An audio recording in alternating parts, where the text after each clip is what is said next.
नमस्कार मित्रों, स्वागत है आपका हमारे चैनल भारत की कथाएं में।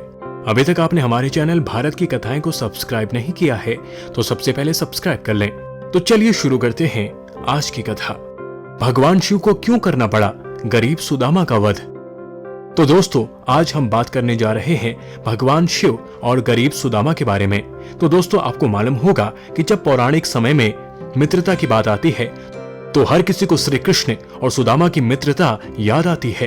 लोग सोचने लगते हैं कि कृष्ण कैसे दयालु और समानता में विश्वास रखने वाले थे, जो एक दरिद्र ब्राह्मण से मिलने महल के द्वार तक नंगे पांव चले आते थे और फिर सुदामा की दरिद्रता दूर करते हैं। इस कथा से तो हम भली भांति परिचित हैं, लेकिन क्या आप जानते हैं कि सुदामा के अपने पापों के कारण भगवान शिव ने उसका वध किया था। आज हम आपको इस कथा में ये सब बातें बताएंगे। आखिर भगवान शिव को सुदामा का वध क्यों करना पड़ा। स्कंद पुराण में वर्णित कथा के अनुसार गोलोक में सुदामा और विराजा नाम की एक कन्या रहा करती थी। विराजा भगवान श्री कृष्ण से प्रेम करती थी। उधर सुदामा जो उस समय गोलोक में रहता था, वह विराजा से प्रेम करने लगा। एक दिन की बात है, विराजा भगवान श्री कृष्ण पर मोहित होकर उनके पास चली गई। उसी समय राधा भी वहां आ गई। जब उसने विराजा और भगवान श्री कृष्ण को एक साथ देखा तो क्रोधित होकर विराजा को श्राप दे दिया कि वह गोलोक से पृथ्वी लोक में निवास करेगी। इधर सुदामा ने भी श्राप दे दिया। तब राधा ने भी सुदामा को राक्षस योनि में पृथ्वी लोक पर जन्म लेने का श्राप दिया। उसके बाद सभी अपने निवास को लौट गए। कुछ वर्ष बाद जब श्राप फलित होने लगा, तब सुदामा ने दानव राज्य दंभ के घर पर पुत्र के रूप में जन्म लिया, जिसका नाम शंखचूर्ण रखा गया।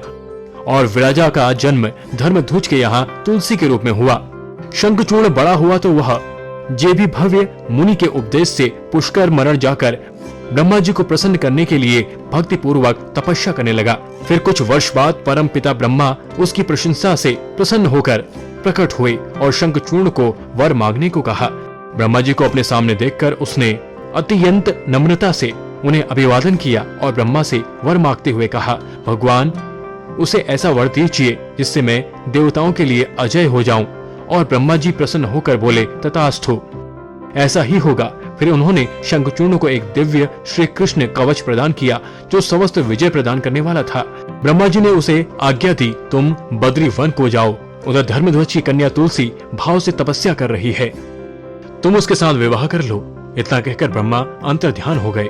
फिर शंखचूर्ण ने वही मंगल स्वरूप कवच गले में बांध लिया और ब्रह्मा जी की आज्ञा अनुसार तत्काल बद्री आश्रम को चल पड़े। कुछ समय चलने के पश्चात शंखचूर्ण उस स्थान पर पहुंचा जहां धर्मध्वज की पुत्री तुलसी तप कर रही थी। सुंदर तुलसी का रूप अत्यंत मोहित और मनोहर था। वह उत्तम शील से संपन्न थी। उस सती को देखकर शंखचूर्ण उसके समीप ही ठहर गया।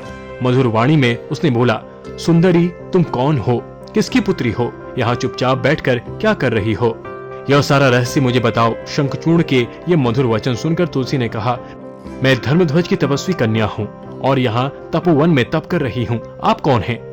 सुख पूर्वक अपने अभिष्ट स्थान को चले जाइए, क्योंकि नारी जाति ब्रह्मा आदि को भी मुंह में डाल देने वाली होती है।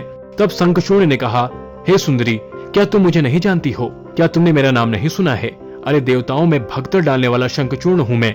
पूर्व काल में मेरा नाम सुदामा था। इस समय मैं राधिका जी के श्राप से दानव शंखचूर्ण बनकर आया हूँ। ये सारी बातें मुझे ज्ञात हैं, क्योंकि श्री कृष्ण के प्रभाव से मुझे अपने पूर्व जन्म का स्मरण बना हुआ है और परमपिता ब्रह्मा जी की आज्ञा से मैं यहाँ तुमसे विवाह करने आया हूँ।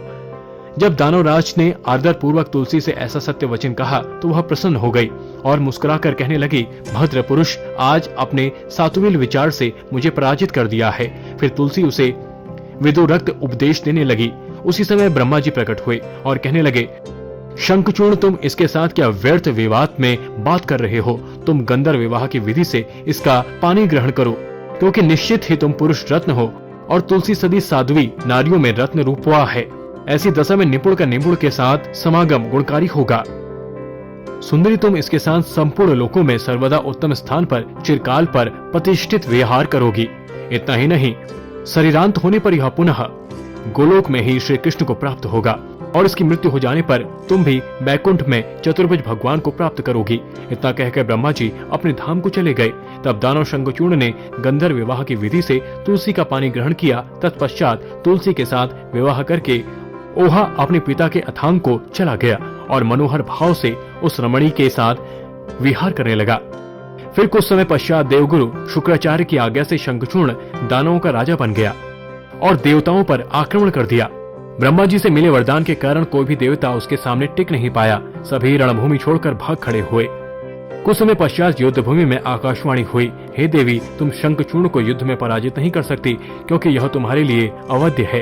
क्योंकि जब तक शंखचूर्ण के शरीर पर यह दिव्य कवच है, इनकी पत्नी तुलसी स्तुति अखंडित है, तब तक इसे रणभूमि में कोई नहीं हरा सकता। यह सुन देवी भद्रकाली भगवान शिव के पास पहुंची और उन्होंने आकाशवाणी की बात बताई। तब भगवान शिव विष्णु के पास पहुंचे और उन्होंने शंखचूर्ण के वध करने के लिए प्रेरित किया। फिर शिव की आज्ञा से विष्णु जी वहां चले पड़े और उन्होंने ब्रह्मा जी का भेष धारण किया और शंखचूर्ण को जाकर बोले, दानवेंद्र, इस समय मैं आपका याचक होकर आया हूँ, तो मुझे भिक्षा दो।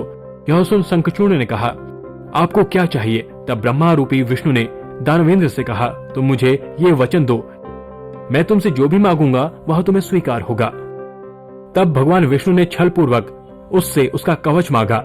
यह सुनकर दानवराज शंखचूर्ण ने वह कवच उन्हें दे दिया। इसके पश्चात भगवान शिव प्रकट हुए और उन्होंने उसका वध कर दिया। अभी तक आपने हमारे चैनल भारत की कथाएं को सब्सक्राइब नहीं किया है तो सबसे पहले सब्सक्राइब कर लें। चैनल को लाइक और शेयर करना ना भूलें।